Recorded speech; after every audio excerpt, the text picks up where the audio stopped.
ऐलान डीटीसी और मेट्रो में मुफ्त यात्रा कर सकेंगी महिलाएं। 2 से 3 महीनों में लागू होगा प्लान। राष्ट्रीय सुरक्षा सलाहकार बने रहेंगे अजीत डोभाल। अजीत डोभाल को केंद्र में भी मिली जगह बतौर एनएसए। डोभाल की दूसरी पारी।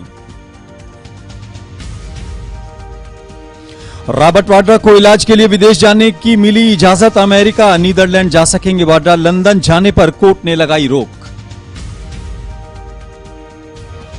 करारी हार पर दिल्ली में बीएसपी की बैठक। मायावती कर सकती हैं बड़े बदलाव का ऐलान। हार के बाद कई अधिकारियों को हटा चुकी हैं मायावती। और महिला से मारपीट मामले में विधायक ने मांगी माफी। कहा जोश में महिला से हुई हाथापाई। पानी की शिकायत करने पर बौखलाए थे विधायक।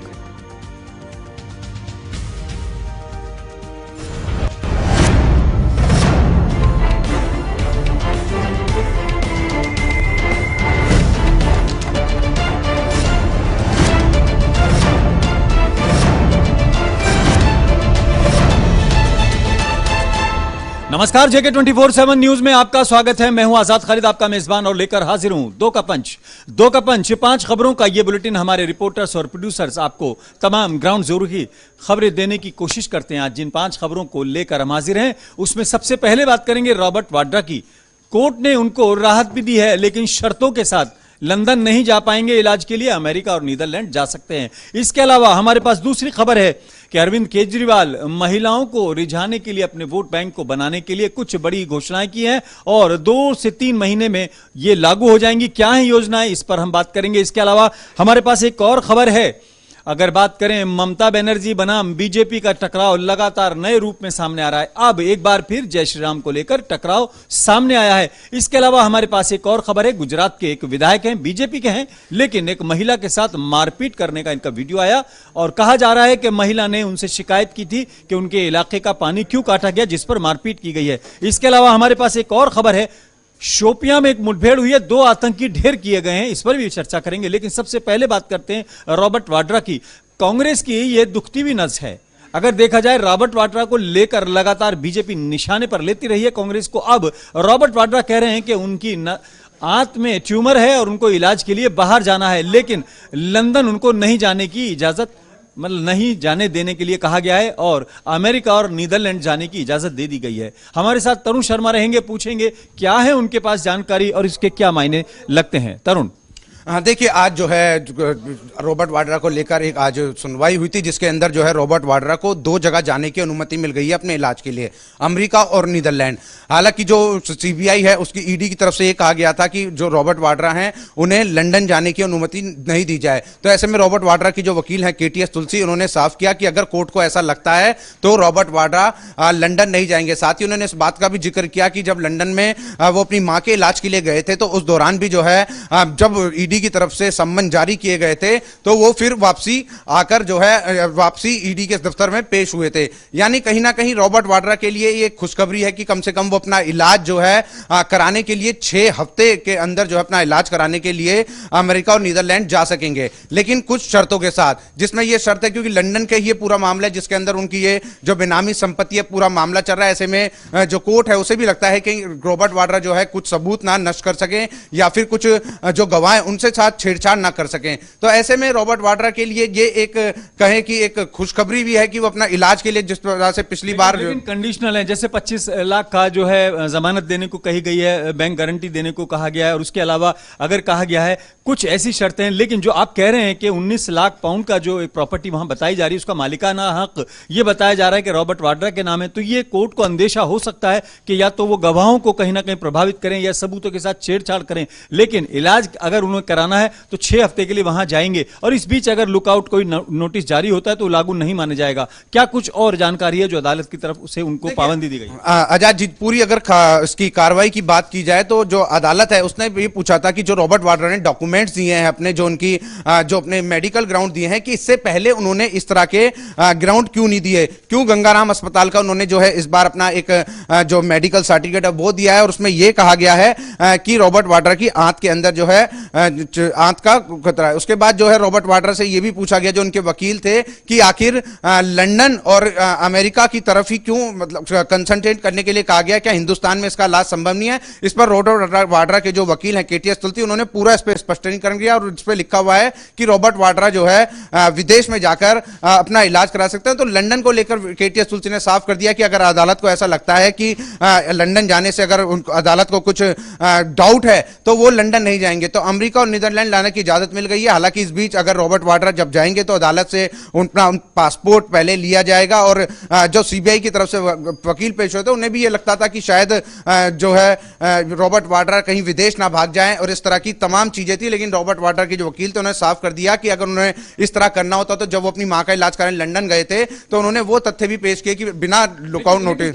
जैसे कई बार होता है कि बड़े लोगों के शौक भी जो हैं बड़े होते हैं, उनको इंपोर्टेड चीजें पसंद आती हैं, घड़ी उन्हें इंडियन नहीं पसंद आती, वो विदेशी होती है, और भी चीजें उनको विदेश की पसंद आती है, बीमारी भी अगर होती है तो वो भी बड़ी होती है, उसका इलाज भी विदेशों में होता है। और अगर बात करें जो जितने बड़े लोग हैं, भगोड़े जिसे कहना चाहिए, नीरव मोदी, माल्या, ये तमाम लोग हैं, तो इनके बाद शायद ये डर हो गया आम आदमी के मन में, तो ये है कि बड़े लोगों की चीजें इंपोर्टेड ही क्यों होती है। लेकिन अब कोर्ट को भी शायद ये डर होने लगा है कि ये जितने भी लोग हैं भाग जाएंगे तो बाद में शायद कानूनी प्रक्रिया ज्यादा हो जाएगी, इसलिए तो नहीं ये पाबंदी की गई है। देखिए, आपने जिस तरह से जिक्र किया नीरव मोदी का, माल्या का, तो तमाम ये ऐसे लोग हैं जो एक बार अगर भारत से निकल गए तो तमाम प्रोसीजर उसके अंदर लगता है, वहां की सरकार से परमिशन लेनी होती है और वहां पर क्योंकि उनकी काफी संपत्ति होती है, वहां का एक अधिकार इन पर नागरिकता का रहता है, तो तमाम कोशिशें और पेचीदा रहती है। अदालत को भी जब ये लगने लगा है कि पहले इससे पहले भी कई मामले इस तरह के वो देख चुकी हैं कि जब किसी अपराधी को बाहर से बुलाना हो, चाहे वो अपराधी पेश हो ना हो, लेकिन कानून की नजर में जब तक उस पर केस चल रहा होता है तो वो अदालत की नजर में एक आरोपी है, लेकिन उस आरोपी को बुलाने के लिए वहां की सरकार से परमिशन लगा, तमाम तरह के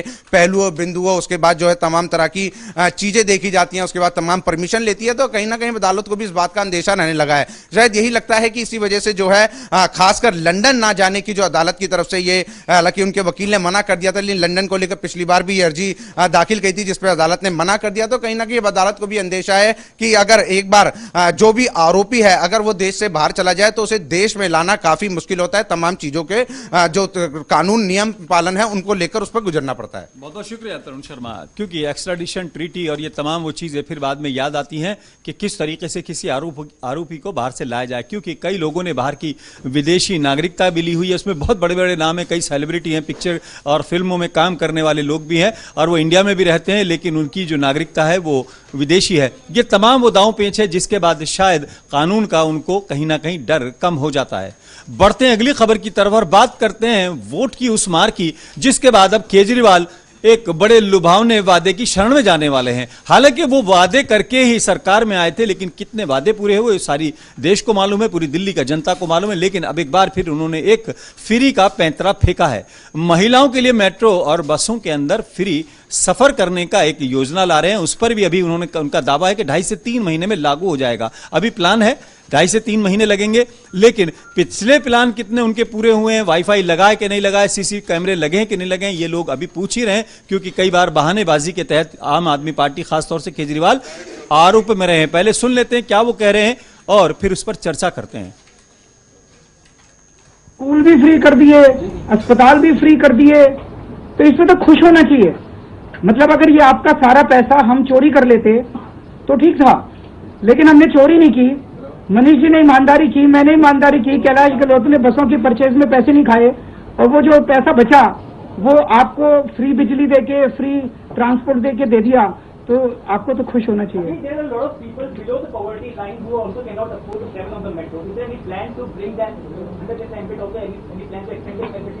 जो भी आना चाहे, all the females now are will be free, तो चाहे वो बीपीएल हो चाहे नॉन बीपीएल।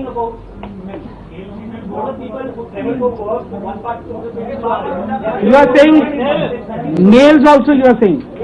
एक बार इसको लागू करते हैं फिर देखते हैं। Right now our main this thing is to ensure the safety of the women, and in order to ensure the safety of the women ये 2 कदम आज मेजर उठाए गए हैं।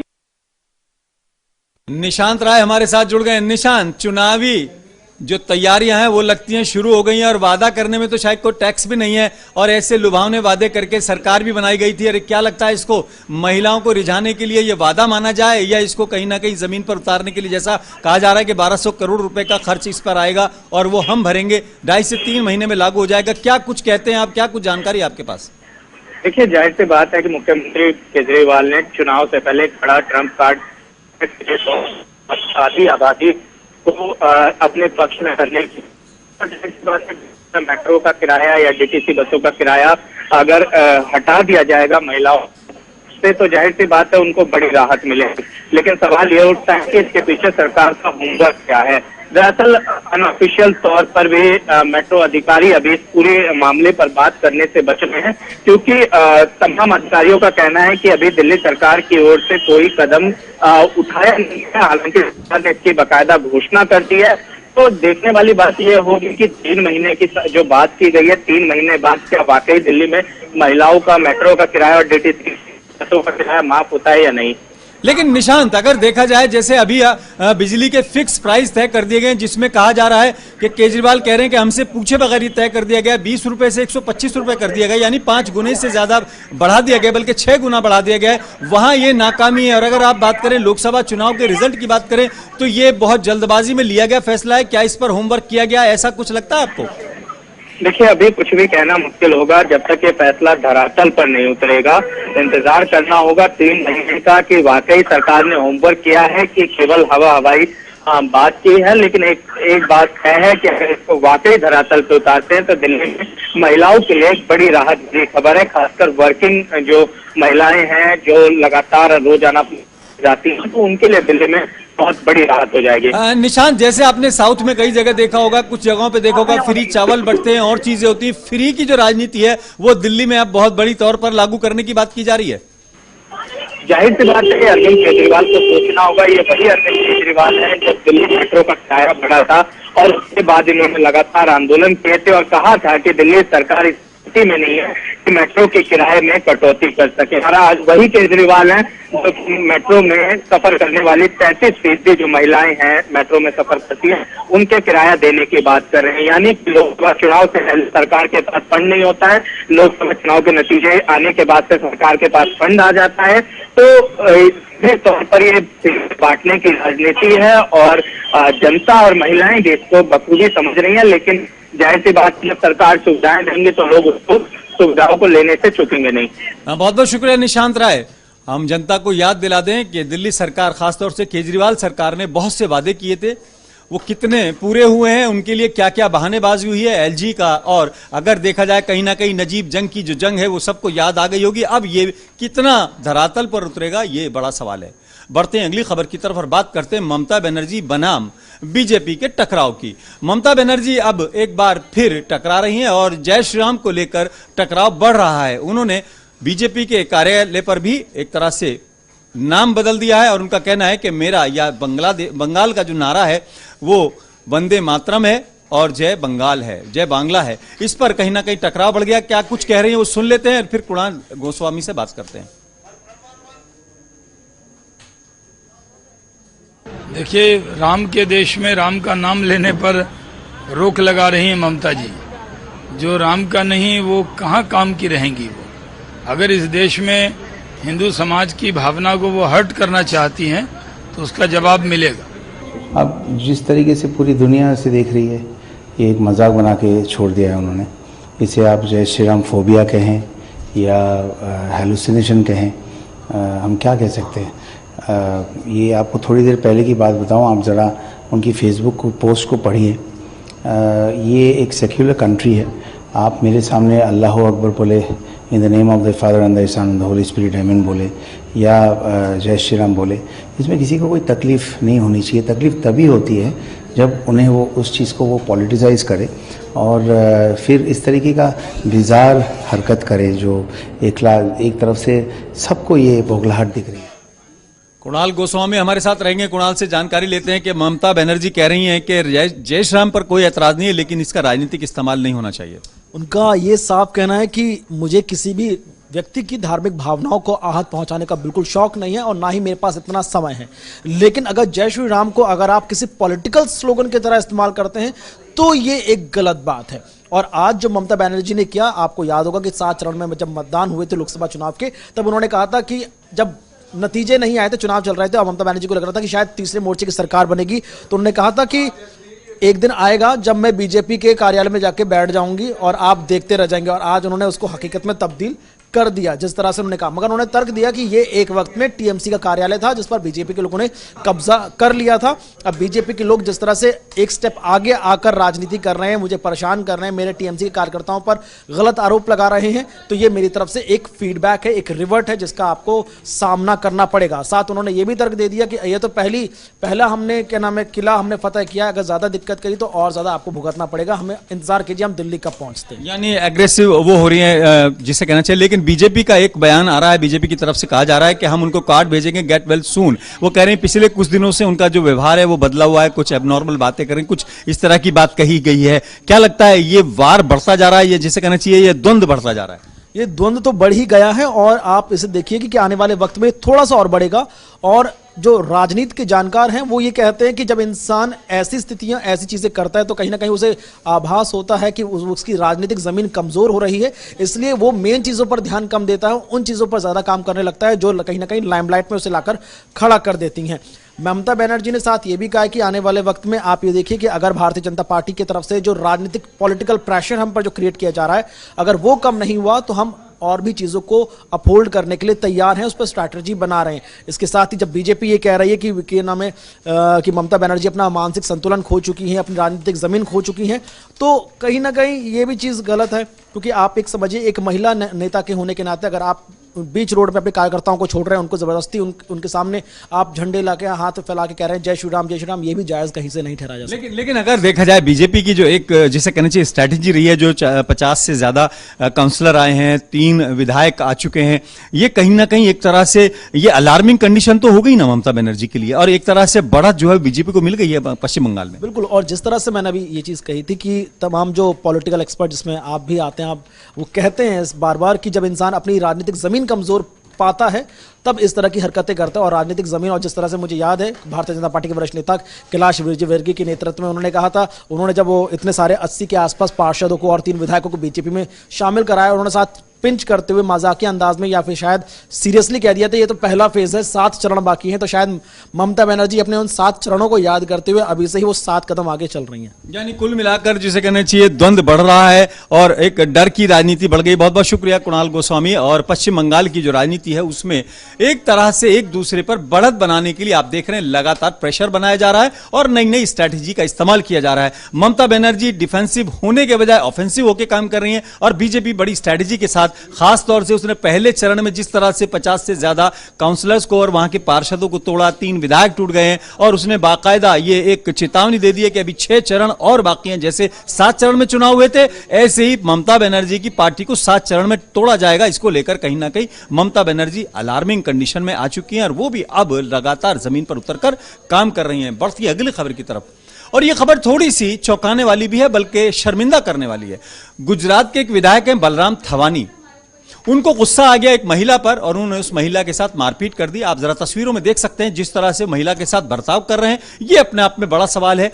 नेता हैं, बीजेपी के एमएलए हैं और जनता के प्रतिनिधि हैं। ये कहा जा रहा है कि महिला जो है वो पानी काटने का विरोध करने के लिए वहां गई थी और उन्होंने कहा कि ये पानी जो आपने काटा है जनता का, ये गलत क्या है। उसके बाद ये उनका गुस्सा फूट चुका है। इस पर क्या कुछ पॉलिटिकल बयान है वो सुन लेते, फिर महिपाल को जोड़ते अपने साथ। महिपाल हमारे साथ रहेंगे गुजरात से।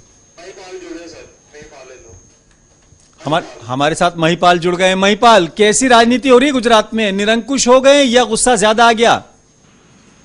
जी आजाद जी, ये तो एकदम गुस्सा ज्यादा ही नहीं आया है, वो निरंकुश हो गए। सीधी सी बात दिखाई देती है सामने कि जैसे कि सत्ता का मद इन पे चढ़ गया है। अगर कोई उनके सामने बोले कुछ भी करे तो कुछ भी करो, उनकी आवाज दबा दो, लेकिन कोई उनके सामने नहीं बोलना चाहिए। यह गुंडागर्दी पे उतर आया है। हालांकि उन्होंने स्टेटमेंट यह दिया कि मैं तो ये सब भूल से कर गया हूँ या फिर मेरी गलती थी, मुझे पता ही नहीं था ये सब हुआ। फिर बाद में सोशल मीडिया का भी मुझे पता नहीं था। हालांकि ये सारी बातें बहला फुसलाने वाली बातें हैं, लेकिन कहीं ना कहीं ये गुंडागर्दी पे उतर आए हैं, निरंकुश हो गए हैं और माफी मांग के भी ये पूरा मामला निपटाने में है। लेकिन ये सारी गलती यहाँ की जनता चलाए ऐसा नहीं है। और महिला सशक्तिकरण की जो बात है, पहले नरेंद्र मोदी जी ने भी बोला था कि मैं प्रधानमंत्री हूँ और दिल्ली में बैठा हूँ, आप महिलाएं मेरी बहन है, मेरी माता है, आप सिर्फ 15 पैसे का पोस्ट कार्ड लिखिए, मैं आपकी कोई भी समस्या होगी मैं आपकी मदद के लिए दौड़ के आऊंगा, आपकी सहायता करूंगा। लेकिन ये किस तरह का गुजरात है जो महिला सशक्तिकरण जो है उसको एक साइड में रख के वो इस तरह की मारपीट करते हैं और उनकी समस्या तो सुनने की दूर की बात है, लेकिन उनको अस्पताल तक भेजने की पूरी तैयारी करते हैं। हाँ महिपाल, जैसा बताया जा रहा है कि इलाके का कहीं पानी काटा गया और उसमें वहां पर किसी शख्स ने वीडियो बनाने की कोशिश की, पहले वहां पर धक्का मुक्की और फिर जब ये महिला वहां पर शिकायत लेकर पहुंची तो मारपीट की गई है। एक तो ये बात, दूसरी जिस तरह से वो माफी मांग रहे हैं, कहीं उनको शायद बाद में अंदाजा हुआ कि ये वीडियो बन चुकी है, उनकी मारपीट करते हुए वीडियो बन गई है, तो क्या मजबूरन माफी मांग रहे हैं या मोरली उनको कहीं शर्मिंदगी हुई उसके बाद वो माफी मांग रहे हैं?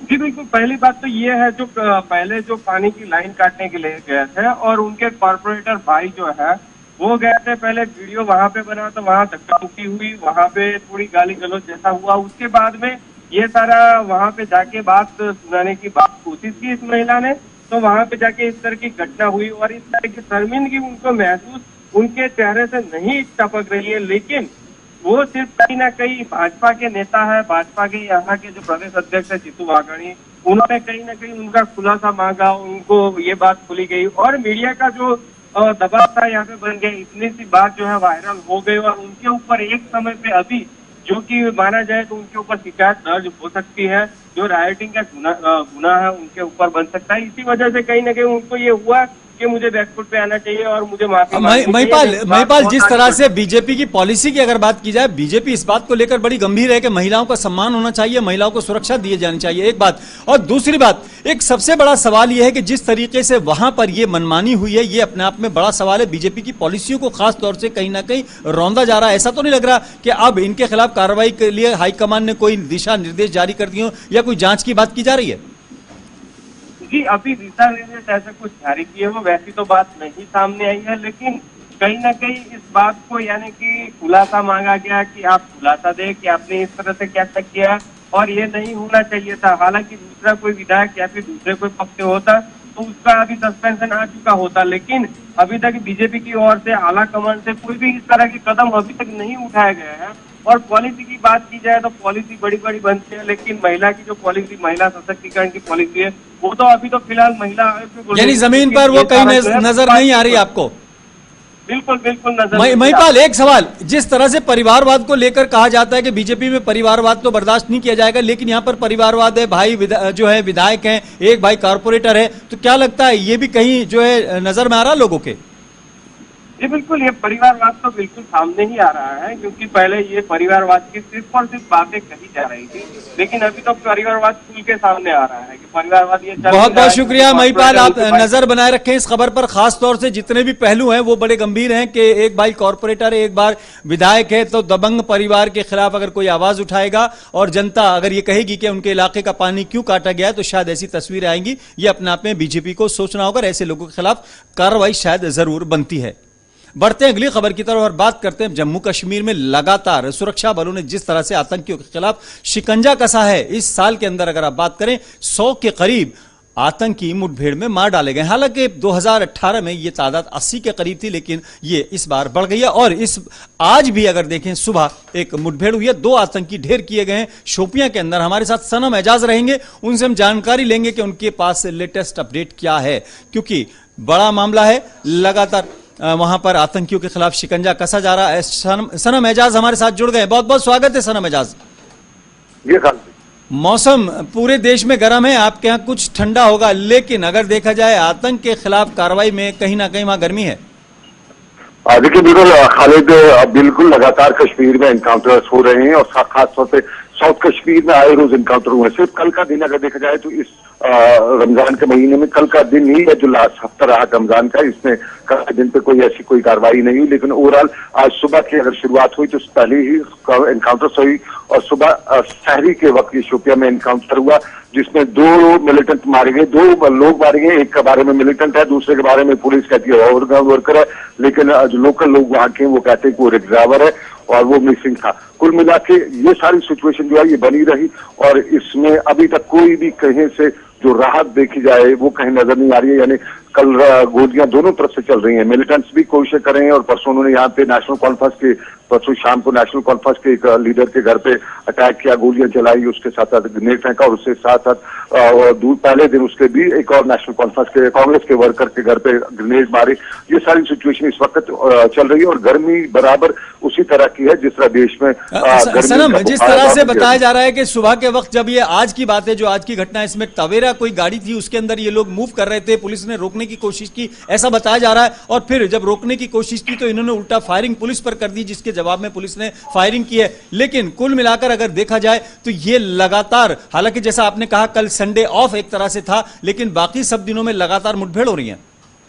देखिए बिल्कुल खालिद, आज सुबह की जो घटना है ये खबर इस तरह से आ रही है कि इनपुट्स थे फोर्सेस के यहाँ से मिलिटेंट की मूवमेंट हो सकती है तो उसी पे उन्होंने नाका लगा रखा था और जैसे ये गाड़ी वहां पे नाके पे पहुंची तो इन्होंने जैसे वहां पे फौज को देखा तो इन्होंने फटाफट उनसे छलांगे लगाई, फौज पे गोलियां चलाई, पुलिस पे गोलियां चलाई और कोशिश की कि वो इस जगह से निकल जाएं। लेकिन जवाबी कार्रवाई में ये दोनों वहां पे जो पुलिस के अधिकारी वो बता रहे हैं कि जवाबी कार्रवाई में ये दोनों मारे जा चुके हैं। जी बहुत बहुत शुक्रिया सनम एजाज, आप नजर बनाए रखें और खासतौर से अपना भी ख्याल रखें।